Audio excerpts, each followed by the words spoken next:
सुप्रभात बच्चों, कैसे हैं आप सभी। उम्मीद करती हूँ आप सभी बहुत अच्छे होंगे और घर पे मन से पढ़ाई कर रहे होंगे। बच्चों, पिछली कक्षा में मैंने आपको ऊँट चला भाई ऊँट चला कविता पढ़ाया था। आज मैं आप लोगों को प्रश्नोत्तर करवाऊंगी। सबसे पहला प्रश्न है, कुछ पूंछ ऊंची कुछ ऊंचे ऊँट की पीठ ऊंची। बच्चों, इसे आपको जल्दी जल्दी बोलना है, ठीक है। और इसी में प्रश्न है कि आपको ये कविता कैसी लगी। यानी मैंने जो आपको कविता पढ़ाया था, ऊँट चला भाई ऊँट चला, ठीक है, आपको ये बताना है ये कविता आपको कैसी लगी। तो उम्मीद करती हूँ आपको यह कविता बहुत अच्छी लगी होगी, ठीक है। अब इस कविता को अपने मन से नाम दो, ठीक है। यानी अब आपको अपने मन से इस कविता का कोई नया नाम देना है। इसका उत्तर आप लिख सकते हैं बच्चों, यह कविता हमें बहुत अच्छी लगी। इस कविता का नाम ऊंचा ऊंट भी हो सकता है, ठीक है। इस कविता का नाम ऊंचा ऊंट भी हो सकता है। चलिए आगे बढ़ते हैं। अगला प्रश्न क्या है। अगला प्रश्न है, ऊंट रेगिस्तान में ज़्यादा मिलते हैं। नीचे दो चित्र बने हुए हैं, जैसा कि आप देख रहे हैं। सही जगह पर ऊंट का चित्र बनाओ। यानी सही जगह पे आपको किसका चित्र बनाना है, ऊंट का। तो बच्चों, आप कुछ इस प्रकार से ऊंट का चित्र बना सकते हैं। चलिए आगे बढ़ते हैं। अगला प्रश्न है, बालू या रेत कहाँ कहाँ पर मिलती है। तो बालू या रेत समुद्र किनारे या रेगिस्तान में प्राप्त होती है, ठीक है। बालू या रेत समुद्र किनारे या रेगिस्तान में प्राप्त होती है। अगला प्रश्न क्या है, पेज नंबर 4 निकाल लीजिए। प्रश्न है, ऊंट कितना ऊंचा। आपको यहाँ पे 3 ऑप्शन दिए हुए हैं। चौथा आप अपने मन से भी कुछ लिख सकते हैं, ठीक है। तो ऊंट कितना ऊंचा, तो तुम्हारी कक्षा की दीवार जितना। तो आप लिख सकते हैं, ऊंट मेरी कक्षा की दीवार जितना ऊंचा होता है, ठीक है। अगला है, हाथी कितना मोटा। तो इसमें आप लिख सकते हैं, हाथी माँ के संदूक जितना मोटा होता है। चींटी कितनी छोटी। तो चींटी चीनी के दाने के जितनी छोटी होती है ना। आप अपने मन से भी लिख सकते हैं बच्चों। आगे बढ़ते हैं। अगला प्रश्न क्या है। अगला प्रश्न है, ऊंट से ऊंची चीज़ों के नाम पर गोला लगाओ। बछिया, बछिया आप लोगों ने देखा ही होगा, ठीक है। तो बछिया ऊंची तो नहीं होती है ऊंट से, तो इसमें नहीं लगाएंगे। बिजली का खंभा, हाँ ये ऊंचा होता है, तो इसको आप गोला लगा लेंगे, ठीक है। हाथी, हाथी पे भी गोला लगाएंगे। आम का पेड़ भी बच्चों ऊंचा होता है काफ़ी, ठीक है। तो यानी उत्तर में आप लिख सकते हैं, बिजली का खंभा, हाथी और आम का पेड़। आगे बढ़ते हैं। अगला प्रश्न है, ऊंट के नीचे से क्या क्या निकल सकता है। यानी ऊंट के नीचे से क्या क्या निकल सकता है। तो अब सिंपल सी बात है, जो ऊंट से छोटा होगा वही ऊंट के नीचे से निकलेगा। तो आप लिख सकते हैं, एक छोटा बच्चा, एक बछिया, एक भेड़ या बकरी, कुत्ता और सभी छोटी चीज़ें ऊंट के नीचे से निकल सकती हैं। चलिए आगे बढ़ते हैं। अगला प्रश्न है, किन किन चीज़ों की मदद से ऊंट पर चढ़ोगे। अगर आपको कभी ऊंट पे चढ़ना होगा तो आप किन किन चीज़ों की मदद से ऊंट पे चढ़ेंगे। तो बच्चों, मुझे लगता है आप सीढ़ी या किसी बड़े डब्बे आदि की सहायता से ऊंट पे चढ़ेंगे। आगे बढ़ते हैं। अगला प्रश्न क्या है। अगला प्रश्न है बच्चों, ऊंची गर्दन ऊंची पीठ, ठीक है। देखिए, बताओ ये सब क्या उठाकर चलेंगे, ठीक है। आपको बताना है कि ये सब क्या उठा कर के चलेंगे। प्रश्न है, हाथी, ठीक है। तो हाथी क्या उठा कर के चलेगा। तो लकड़ी, सवारी, सामान, ठीक है, ये सब उठा के हाथी चल सकता है। अगला प्रश्न है, टीचर जी यानी जो शिक्षक होते हैं हमारे, वो क्या उठाकर चलेंगे, ठीक है। तो बेंत मतलब होता है छड़ी। कभी कभी उनके हाथ में छड़ी होती है ना, छड़ी, किताब, कॉपियाँ, ये उठा के चलेंगे टीचर जी। पिताजी क्या उठा के चलेंगे। तो पिताजी चलेंगे बैग, है ना। पिताजी कभी ऑफिस जाते हैं तो आपने देखा होगा उनके पास एक बैग होता है, ठीक है। कभी कभी आपको भी उठा करके चलते होंगे, है ना, सामान उठा करके चलते होंगे। अगला प्रश्न है, शेर क्या उठा करके चलता होगा। तो शेर अपना शिकार उठा करके चलता होगा, है ना। शेर शावक यानी शेर का जो बच्चा होता है उसे उठा करके चलता होगा। और शेर क्या उठा करके चलता होगा, तो शेर हो सकता है कोई लकड़ी भी उठा सकता है ना, लकड़ी। शेर और क्या उठा सकता है बच्चों, तो शेर लकड़ी भी उठा सकता है। आप अपने मन से भी कुछ यहाँ पे लिख सकते हैं, है ना। आगे बढ़ते हैं। दादाजी क्या उठा सकते हैं, तो छड़ी, है ना। पोते पोती को यानी जो भी उनके पोते पोती होते हैं उन्हें उठा सकते हैं, ठीक है। साथ ही सामान को ही उठा सकते हैं। आगे बढ़ते हैं। अगला प्रश्न क्या है, अगला प्रश्न है कि नीचे कुछ शब्द लिखे हैं, इन्हें बोल कर देखो। अब मिलते जुलते शब्दों को सही खानों में लिखो। नीचे बच्चों को शब्द लिखे हुए हैं, इसे आपको बोल करके देखना है, बोलना है, साथ ही इससे मिलता जुलता शब्द लिखना है, मिलता जुलता शब्द लिखना है। अब जैसे देखो ऊंट, ऊंट से इसमें से मिलता जुलता क्या लग रहा है आपको बच्चों, तो ऊंट से मिलता जुलता जूट, है ना। सूट, भालू, आलू, चालू, फंस, धस, हंस, है ना। चला, भला, गला, ठीक। जब, कब, तब, यानी ऐसे शब्दों को लिखना है जिनका उच्चारण एक जैसा हो, ठीक है। समझ गए बच्चों आप।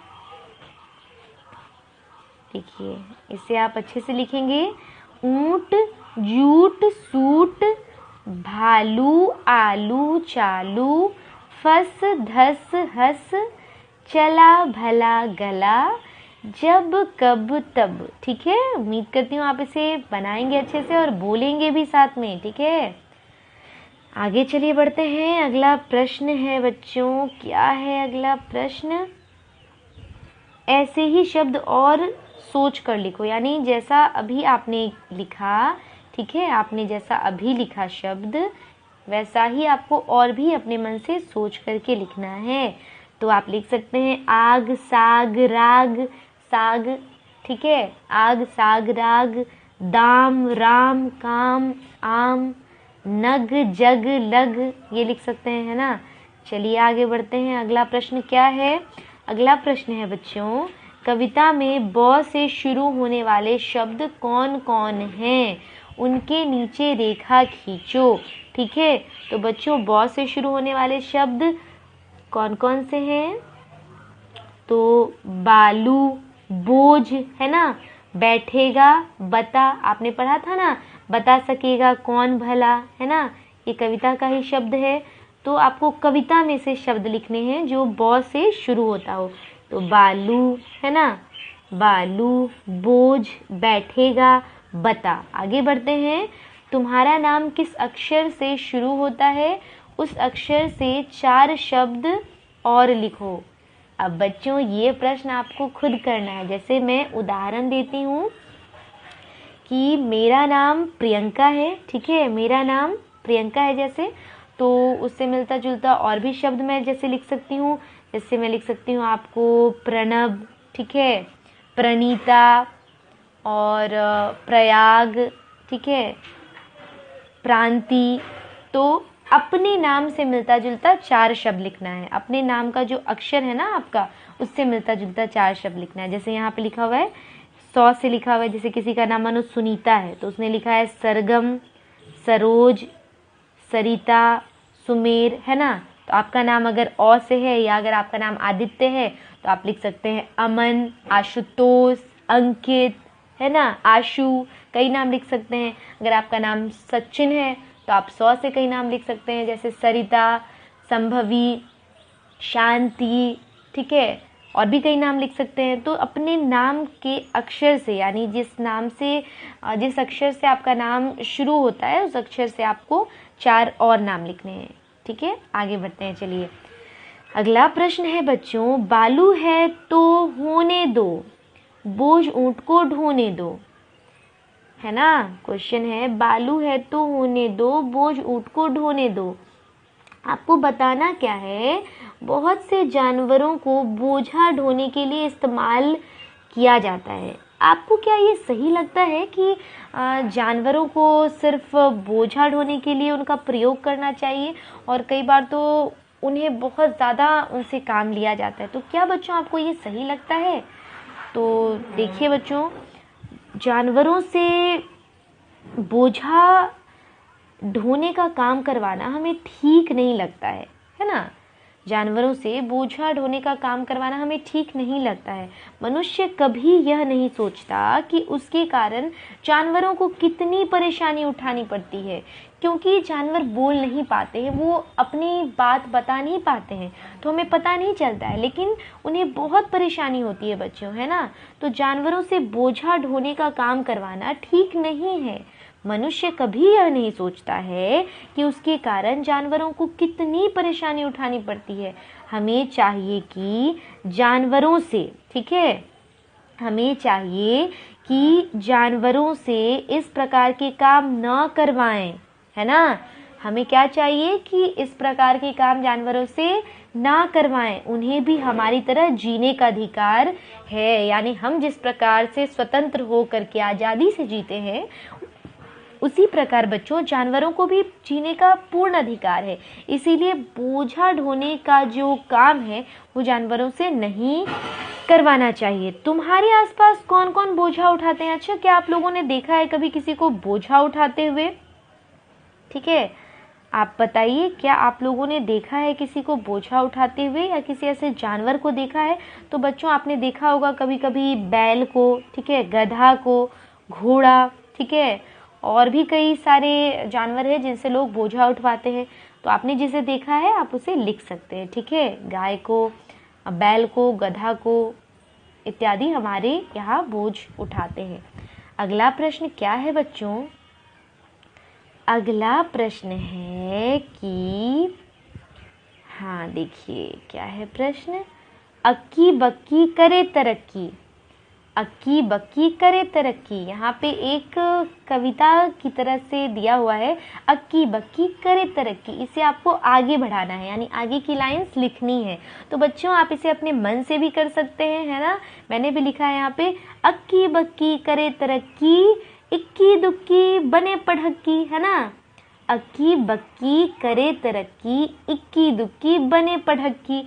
इसका मतलब हो गया कि अक्की बक्की नाम का कोई बच्चा है, वो तरक्की कर रहा है, साथ ही इक्की दुक्की यानी कुछ ही लोग जो हैं वो बने पढ़क्की, वो लोग अच्छे से पढ़ते हैं। तो मैं उम्मीद करती हूँ आप लोग भी बहुत अच्छे से पढ़ते होंगे, है ना। तो इसको मैंने लिखा है, अक्की बक्की करे तरक्की, इक्की दुक्की बने पढ़क्की, ठीक है। इसे आप और भी अच्छे से लिख सकते हैं बच्चों, अक्की बक्की करे तरक्की, इक्की दुक्की बने पढ़क्की, है ना।